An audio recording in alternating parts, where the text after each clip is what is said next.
Oke, teman-teman, assalamualaikum warahmatullahi wabarakatuh. Di sini saya akan menjelaskan sebuah perbedaan ya antara trafo konvensional yang kotak sama dengan power supply yang switching seperti ini ya.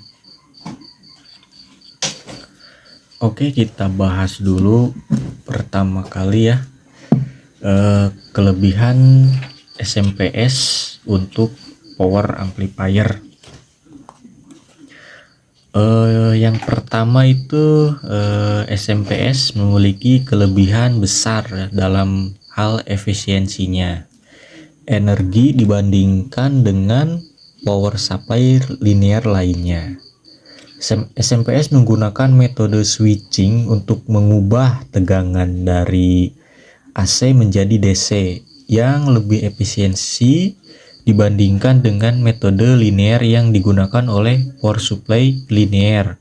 Akibatnya, SMPS menghasilkan lebih sedikit panas dan mengkonsumsi daya yang lebih sedikit.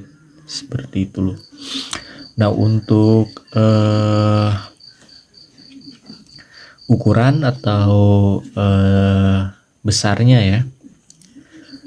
Ukuran yang ringkas atau kompleks ya, yang kompak gitu.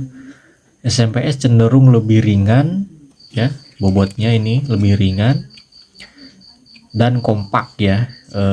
Maksudnya banyak komponen-komponen yang terpasang di suatu PCB ini.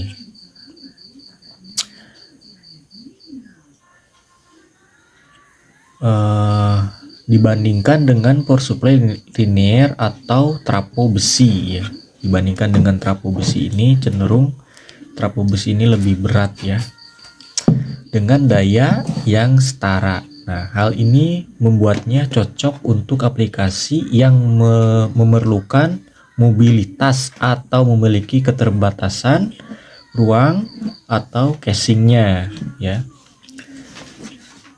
Ringkasnya, desain SMPS juga membuatnya lebih mudah untuk diintegrasikan ke dalam perangkat audio yang berukuran lebih kecil seperti itu ya. Karena SMPS memiliki bobot yang ringan dan tidak besar ya teman-teman.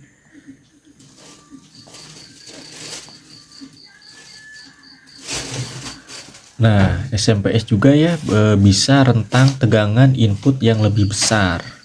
SMPS biasanya memiliki rentang tegangan input yang lebih lebar daripada power supply linear atau trafo biasa. Ini berarti SMPS dapat beroperasi dalam berbagai tingkat kondisi input tegangan tanpa perlu perangkat tambahan seperti transformer tegangan ya atau stabilizer seperti itu ya.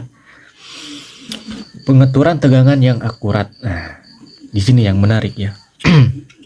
Jadi SMPS cenderung memiliki pengaturan tegangan yang lebih akurat daripada power supply linear. Hal ini memungkinkan untuk memperoleh tegangan keluaran yang tepat sesuai dengan kebutuhan power amplifiernya. Akurasi ini juga membantu dalam menghindari over voltage atau under voltage yang dapat merusak power amplifier seperti itu ya. Oke, nah kekurangan dari power amplifier kekurangan dari SMPS untuk power amplifier yang pertama juga interferensi elektromagnetik atau EMI ya. SMPS cenderung menghasilkan lebih banyak interferensi elektromagnetik ya dibandingkan dengan power supply linear. EMI ini dapat mengganggu kinerja perangkat audio yang sangat sensitif terhadap gangguan elektromagnetik. Mungkin perlu mengambil teknik tambahan untuk mengurangi EMI ya untuk power supply SMPS ini, seperti isolasi yang lebih baik atau penggunaan filter EMI tambahan. Yang selanjutnya ada distorsi untuk harmoniknya ya. Distorsi untuk harmonik Beberapa SMPS dapat menghasilkan distorsi harmonik pada outputnya.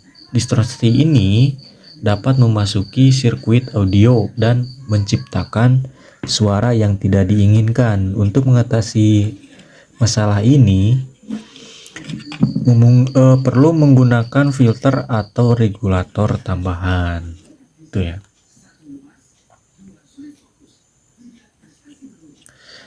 Oke, itu untuk penjelasan tentang SMPS ya.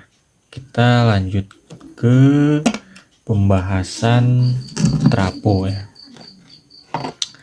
Trapo ya biasanya sudah pada tahu, bentuknya kotak seperti ini. Ini untuk ampernya berbeda-beda ya, sesuai dengan berapa yang kita mau ya. Oke, kita lanjut ke pembahasan ya. Untuk trapo, kelebihan power supply linear atau trapo besi untuk power amplifier ya. Yang pertama itu kualitas audio yang lebih baik ya. Power supply linear umumnya memberikan kualitas audio yang lebih baik karena menghasilkan lebih sedikit gangguan dan distorsi ya. Hal ini menjadikan sebagai pilihan yang lebih baik untuk sistem audio high-end AA yang memerlukan reproduksi audio yang akurat, seperti itulah. Yang selanjutnya untuk trapo kotak seperti ini ya. Ketahanan terhadap fluktuasi tegangan input ya.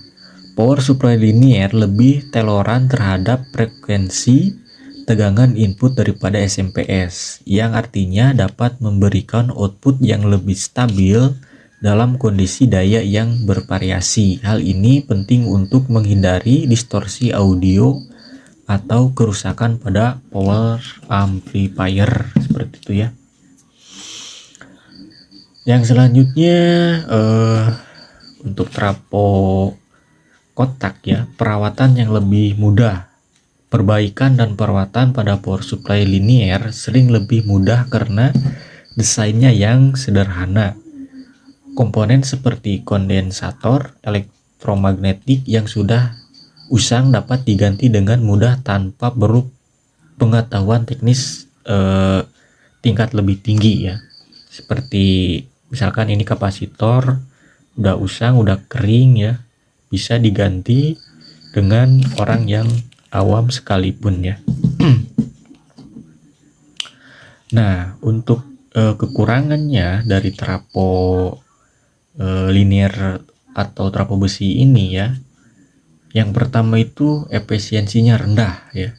Power supply linear memiliki efisiensi yang rendah dibandingkan dengan SMPS, yaitu menghasilkan lebih banyak panas dan mengonsumsi daya yang lebih tinggi alias boros ya kalau menggunakan trapo inti besi seperti ini, yang dapat meningkatkan biaya operasional jangka panjang pada sound system profesional ya, begitu ya.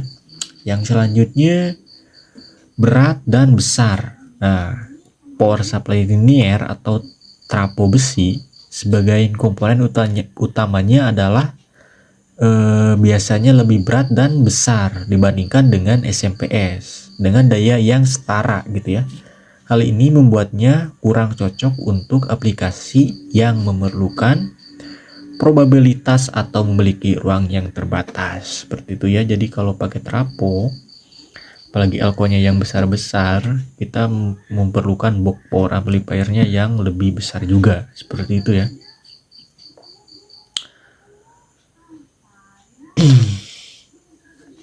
Yang selanjutnya kita tarik kesimpulannya aja ya. Pemilihan antara SMPS dengan trapo ya untuk power amplifier tergantung pada prioritas teman-teman semua ya, dan kebutuhan sistem audio Anda juga gitu ya. Jika kualitas audio yang tinggi dan ketahanan terhadap fluktuasi daya input adalah yang paling penting bagi teman-teman ya, maka power supply linier dengan trafo besi sebagai komponen utama mungkin merupakan pilihan yang baik. Namun jika Anda lebih memperhatikan efisiensi dan mobilitas, SMPS ya dapat menjadi solusi yang lebih baik, yang paling membuat yang paling baik ya menggunakan SMPS seperti itu yuk. Yang paling penting ya kita dapat memahami kelebihan dan kekurangan masing-masing jenis power supply untuk membuat keputusan yang lebih sesuai dengan kebutuhan teman-teman ya. Dan daya tahan dan durabilitas dari SMPS dan power supply linier tergantung pada banyak faktor, termasuk kualitas konstruksi, penggunaan, perawatan dalam kondisi yang sesuai. Keduanya bisa memiliki umur pakai yang baik ya. Memilih di antara keduanya harus mempertimbangkan prioritas kebutuhan seperti kualitas audio, efisiensi energi, dan daya tahan terhadap fluktuasi tegangan sesuai dengan kebutuhan dan anggaran teman-teman semua ya. Dan semua kasus merawat power supply dengan baik dan menggunakan sesuai dengan petunjuk akan membantu memaksimalkan daya tahan dan durabilitasnya. Seperti itu ya teman-teman. Jadi kalau memilih trafo atau power supply SMPS, kita sesuaikan dengan kebutuhan kita ya. Kalau mau ringan, tidak boros, hemat energi, kita pilih SMPS ya, karena SMPS model sekarang itu sudah tahan ya terhadap hentakan bass, gak cepet untuk jebol dari bagian MOSFET-nya ya, sekarang udah tahan. Dan SMPS juga dia dilengkapi dengan regulator biasanya teman-teman.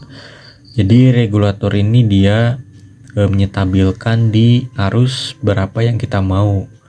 Seperti itu. Misalkan kita butuhnya 70 volt DC. Kita setting ke 70 volt DC, maka SMPS ini akan stabil di 70 volt ya. Meskipun dihentak sama bass yang menggelegar seperti itu ya.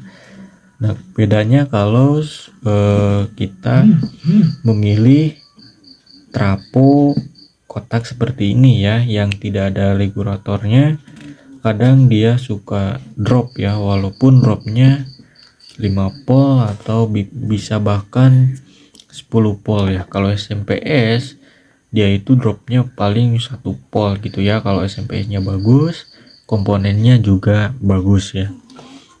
Oke, penjelasan sampai di sini dulu. Terima kasih yang sudah menyimak. Akhirul kalam, wassalamualaikum warahmatullahi wabarakatuh.